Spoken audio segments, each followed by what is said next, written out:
Graça e paz, bem-vindos à aula número 3 de homilética, aqui no Centec PNL. E nesta terceira aula, nós vamos seguir tratando ainda da questão da estrutura do sermão bíblico. Na aula passada, nós vimos como deve ser feita uma introdução, que elementos devem fazer parte da introdução e como esses elementos são importantes para a sequência, a continuidade do sermão. As principais divisões e as subdivisões do sermão. Então, vamos ver agora como se elabora essa parte. Para facilitar a exposição do tema do sermão bíblico, geralmente ele é dividido primeiro em pontos específicos, que se tornariam o que chamamos de divisões principais, e depois em subdivisões. As subdivisões são a explicação do ponto, de cada ponto. Em primeiro lugar, temos que pensar que os pontos principais não devem ser inferiores a 2 ou superiores a 5. De preferência, 3 é o ideal para que as pessoas consigam gravar bem toda a informação. Não precisam ser muitos, porque as pessoas esquecem o que o pregador pregou. Os pontos principais são as partes em que o tema específico do sermão bíblico foi dividido com base na sentença interrogativa, que trata de ideias gerais que contém muitos elementos. Então, recordando, na introdução eu tenho a tese, que é uma afirmação geral do tema do assunto que eu vou desenvolver. Eu tenho a sentença interrogativa, que é uma pergunta que eu fiz à tese, e os pontos principais do sermão são a resposta a essa pergunta que eu fiz à tese.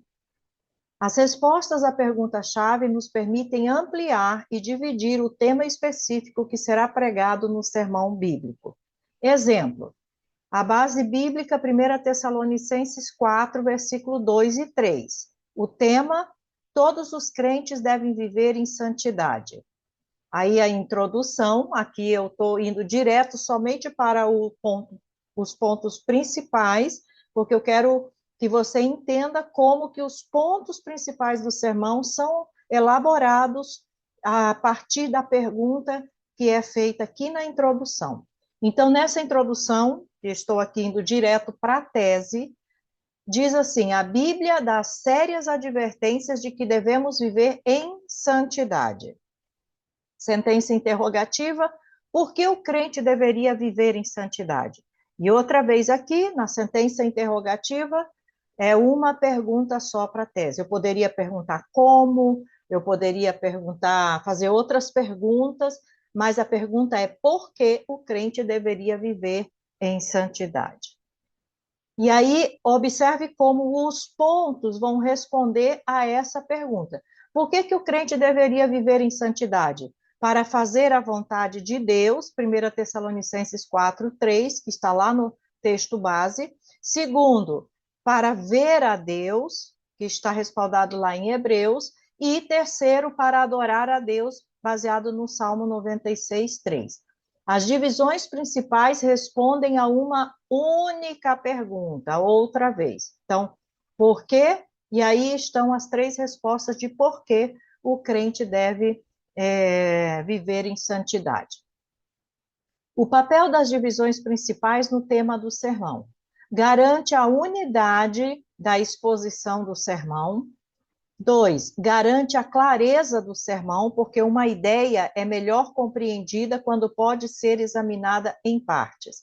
Então, a gente precisa lembrar, e nós pregadores precisamos nos conscientizar, de que é melhor você dar doses homeopáticas. Às vezes nós ficamos muito ansiosos porque queremos passar todas as informações que nós descobrimos, que nós adquirimos, que nós entendemos, nós queremos passar tudo o que foi ministrado ao nosso coração para as pessoas de uma vez só. Acontece que se a gente passar tudo de uma vez só, muita coisa vai se perder, porque as pessoas não têm a capacidade de simplesmente ouvir uma vez uma coisa e já assimilar tudo.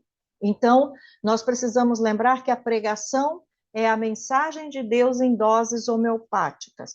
Cada vez que eu prego, eu vou dar uma informação, para que essa informação fique bem clara e bem solidificada na vida da pessoa. Então, as divisões, elas garantem a unidade, eu não vou fugir do assunto, eu vou permanecer no objetivo estabelecido, garante a clareza do sermão, também promove a discussão progressiva do sermão. Não basta que a congregação perceba que o sermão está bem organizado, mas que percebam a progressão do sermão bíblico, passando de uma divisão a outra. Então, é como subir uma escada.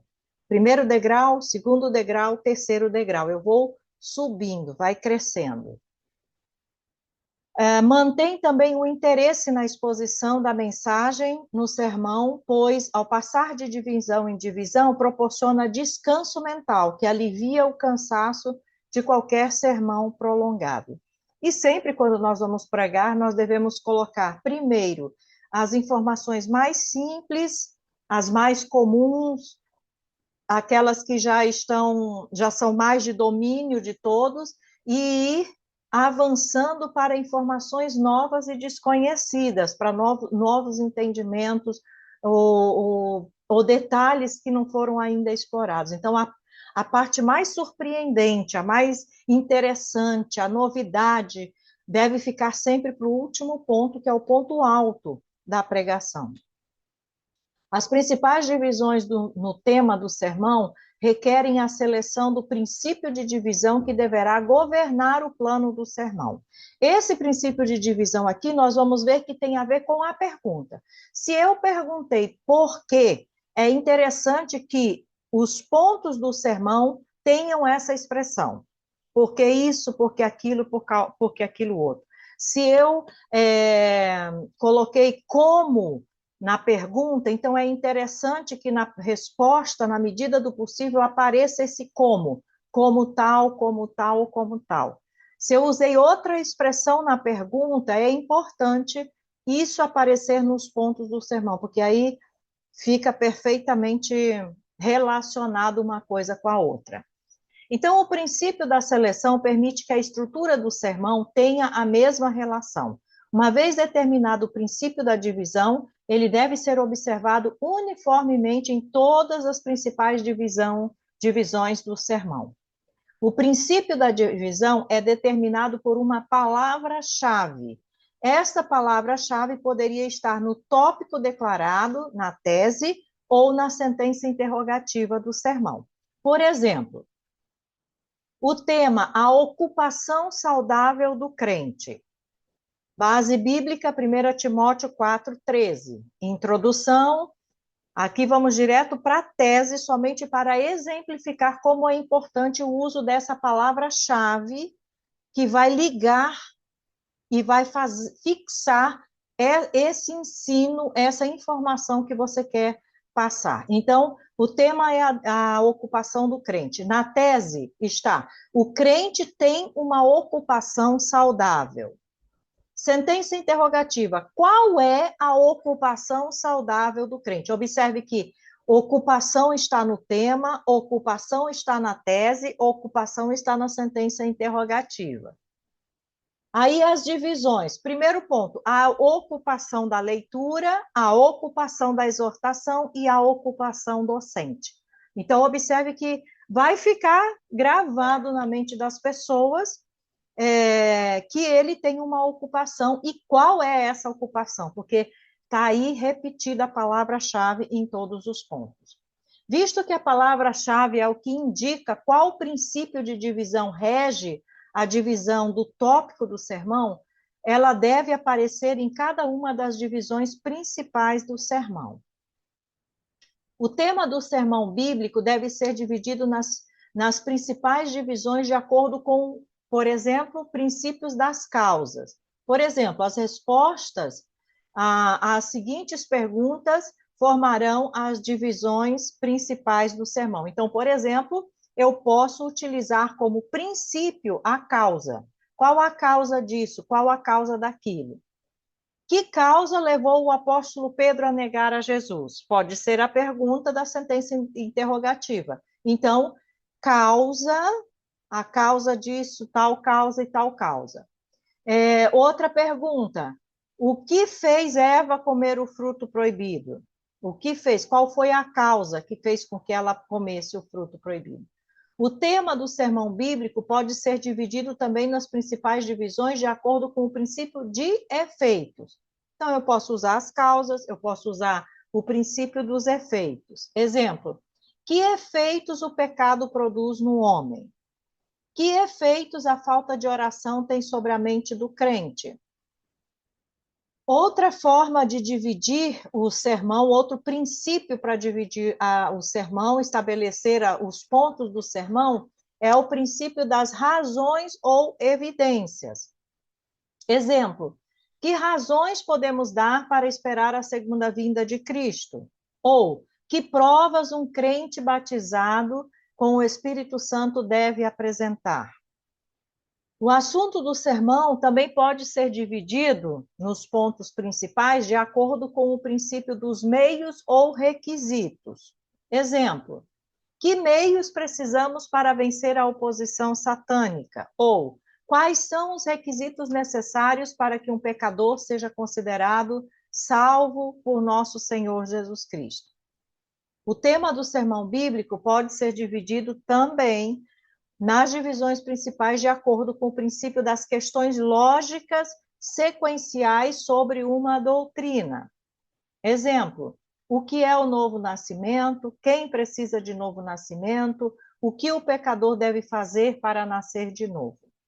Uma vez determinado o princípio de divisão que regerá o plano do sermão, o pregador deve formular as principais divisões no sermão. Então, dependendo do texto que você está estudando, do assunto que você vai falar, o próprio texto pode te indicar, ou você pode perceber mais de uma possibilidade. É sempre aquilo que já dissemos inicialmente.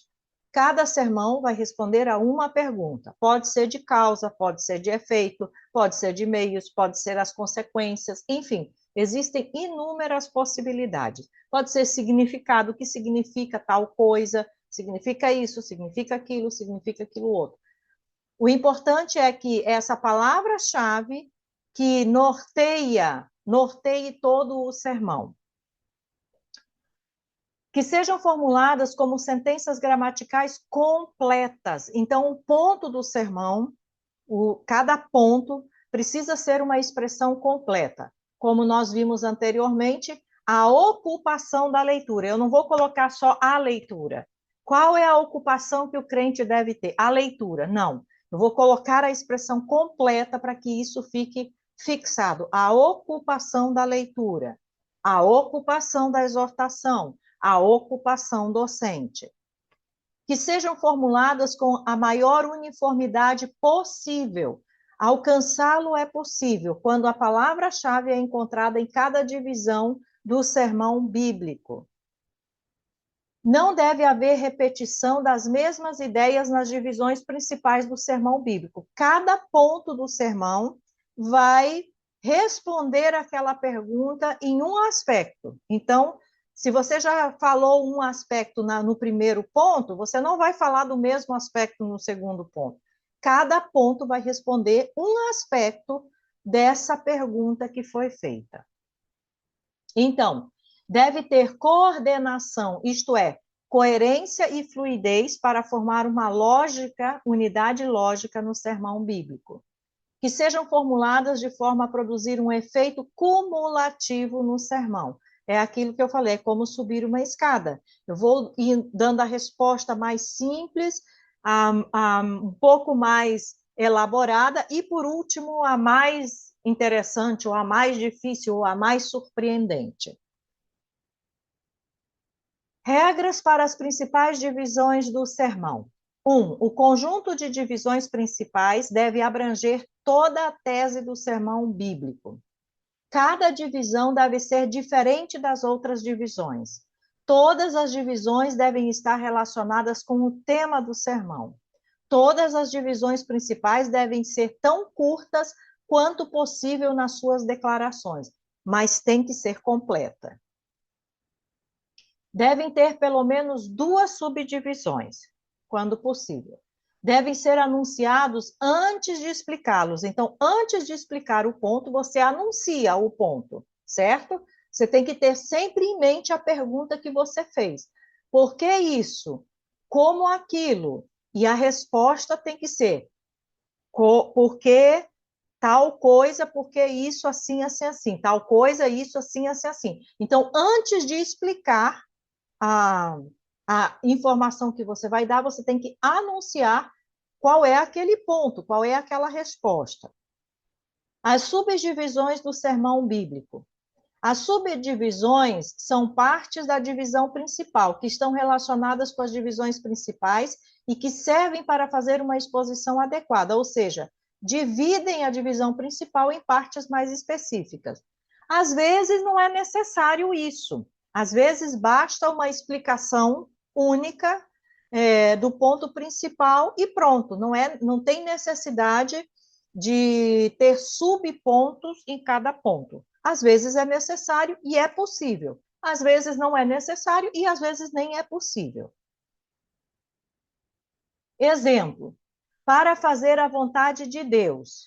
Aí, aqui, ó, esse ponto principal é explicado pelos subpontos. Para fazer a vontade de Deus, como é que eu faço a vontade de Deus? Resistindo ao pecado, não entrar na tentação. Para adorar a Deus, como é que eu faço? Em santidade, em seu templo sagrado. Então, nós temos aí um exemplo de como que os subpontos vão explicar, vão aprofundar o ponto principal. Para formular as subdivisões nas divisões principais do sermão, o pregador deve recorrer a perguntas às divisões principais, como, quando e porquê. Então, assim como na introdução você fez uma pergunta à sentença, à tese, no ponto você pode fazer perguntas ao ponto, para formar os subpontos, tá? Então, você, por exemplo, pode perguntar como ser um docente, ou como ler a Bíblia, ou por que ler a Bíblia, ou alguma coisa nesse sentido. Então, pode fazer perguntas ao ponto para explicá-lo. Regras para subdivisões de sermões.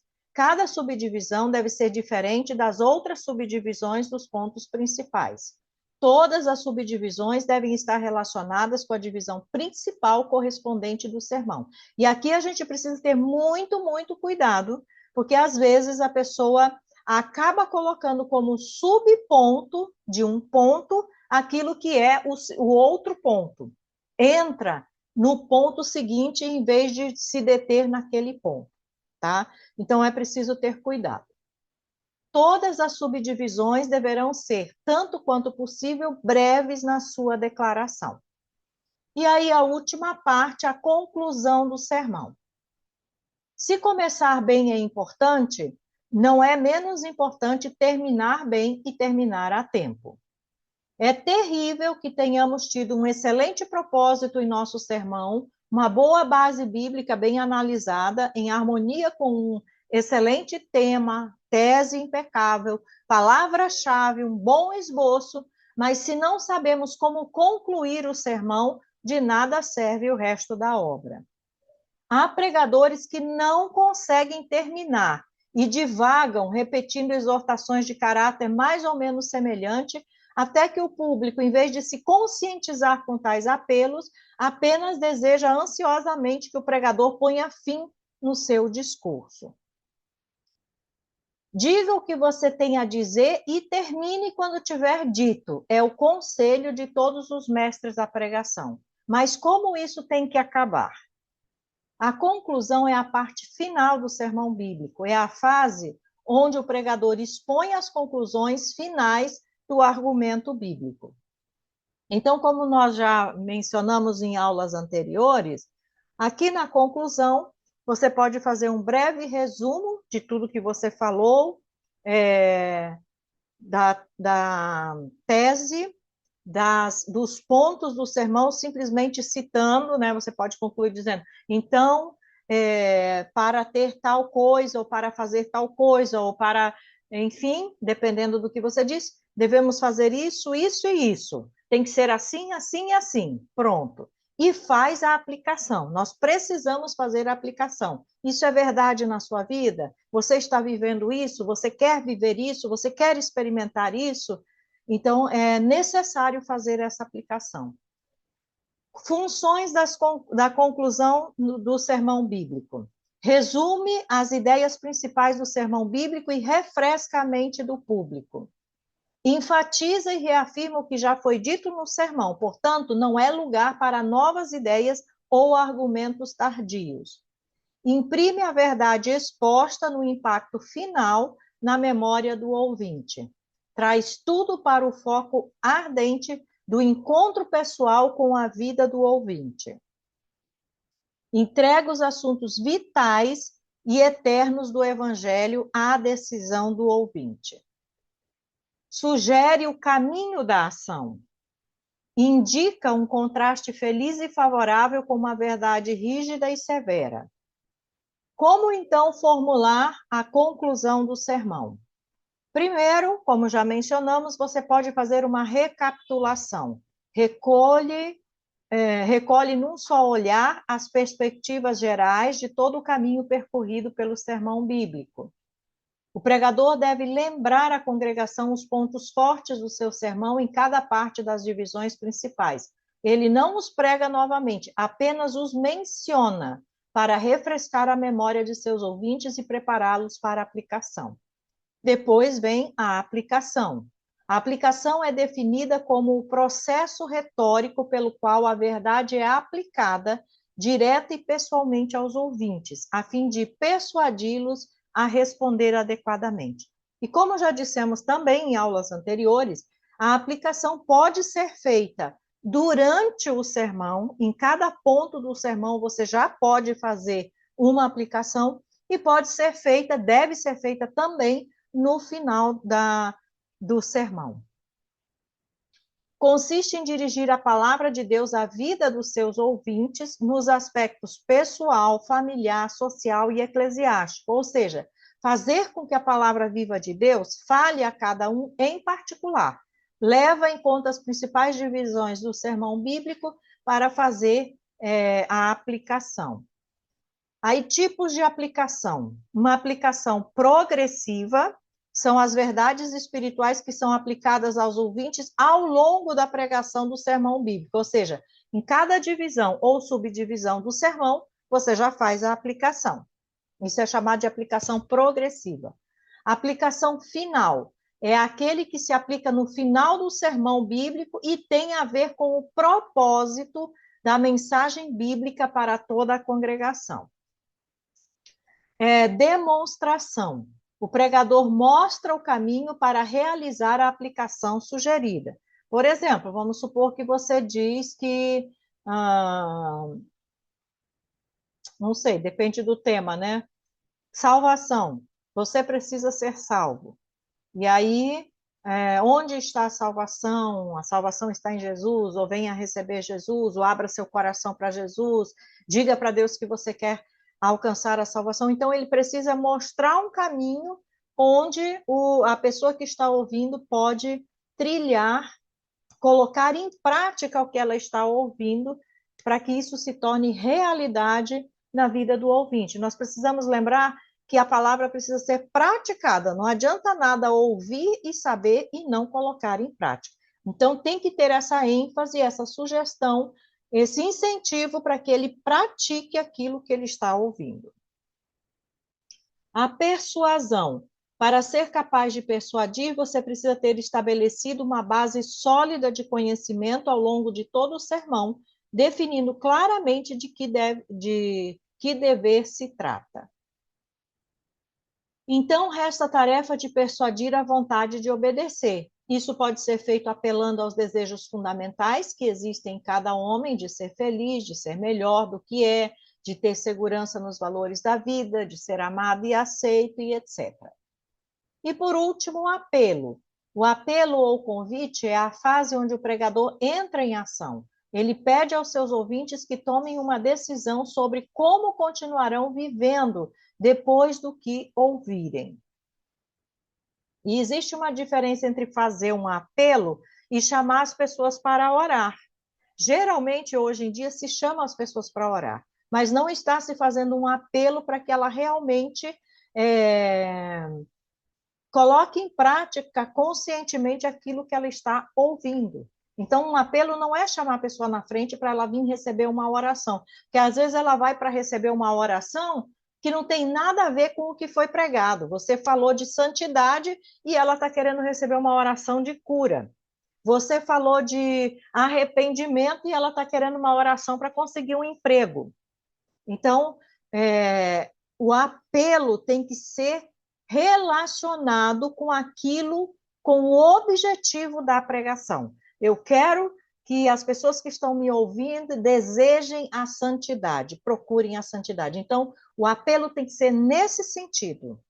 E a oração não precisa ser individual nesse caso, né? Pode ser uma oração geral pelas pessoas, porque cada um precisa se conscientizar da sua responsabilidade pessoal de buscar isso e de viver isso.